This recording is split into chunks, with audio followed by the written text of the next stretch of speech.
Hi, friends. Today's social studies lesson has to do with Quakers against slavery. So, Monday, you learned about slavery during colonial America. And I did say there's so much more information that we would share in the classroom. But since we are pressed for time, we are giving you some of the basics. Okay, so please know that. And again, same thing with Quakers against slavery. There was a lot of work that Quakers did to fight against slavery. And so these are just some individuals that some of them you may have known, you may have come across, and I know we've learned about them in the classroom that we're going to share. So the first person here that we have is Lucretia Mott. And I know that that is someone that is familiar to you because we, in gathering, shared about her when we were talking about women's rights. So Lucretia Mott was someone that identified as a Quaker, and she actually did some work around anti-slavery. So there's a little information here about her. It says Lucretia Mott and her husband were abolitionists or against slavery, also known as people that were against slavery. They were part of the Anti-Slavery Society in the 1830s. Lucretia was also one of the founders of the Philadelphia Female Anti-Slavery Society in 1833. Again, we're giving you like short pieces of information about each person. So please, if you want to go off and look up information about these individuals, feel free to do that. Another Quaker, now this is a new one, another Quaker that was completely against slavery was Benjamin Lay. And he was born in 1682 and he died in 1759. And you can see that this sign over here, it looks very similar. The shape of it looks similar to the one that we have outside of the meeting house. And so this one is actually to honor Benjamin Lay, and it is placed in Pennsylvania in a place called Abington. So here, there's some information about him. And down over here, it says Benjamin Lay was born in England in 1682 and died in 1759.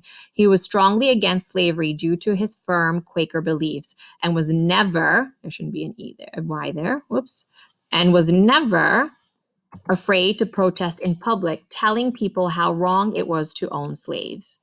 There were, in fact, Quakers that owned slaves. Can you believe that? Some of us may think that, because that Quakers believed in equality and peace, that maybe they didn't. None of them owned slaves, but that was not true. Once upon a time, they did.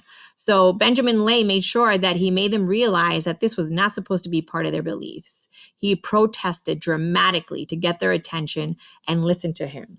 So he was known as this feisty, dramatic Quaker that really felt powerful and really empowered by the Quaker beliefs of especially equality and peace, that owning slaves was completely against that. So that is something that we should know about him. Elias Hicks, he was born in 1748 and died in 1830. And he was a Quaker minister from Long Island. So right where we are, this is where he was from.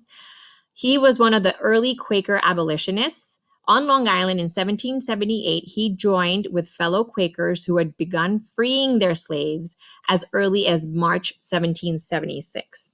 The Quakers at Westbury meeting were amongst the first in New York to do so. That means they were the first group that kind of started releasing slaves.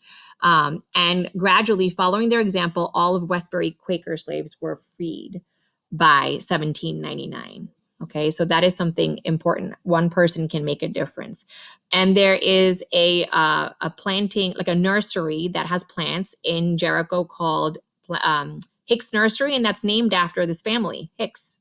Interesting. It's an interesting fact. Another individual you may not have heard of, Elizabeth Margaret Chandler, and she was born in 1807 and died in 1834. So she was very interesting. It says here that she was an American poet, connecting to the poetry that we're writing, right? And writer from Pennsylvania and Michigan. She was part of the Religious Society of Friends. Elizabeth Chandler became the first female writer in the United States to make the abolition of slavery her principal theme. And that basically means she was the first female who started writing poems or pieces of writing where the theme, the message, remember, was about being against slavery, abolition of slavery. Down over here, we have some questions for you about the information that we shared. If you can please respond. You do need to go back into the text and read, so please do that. So folks that were against slavery, Quakers that were against slavery, also known as allies. And what does that look like? So please read this again to yourself and then respond to the questions. Okay. Bye. Have a good day.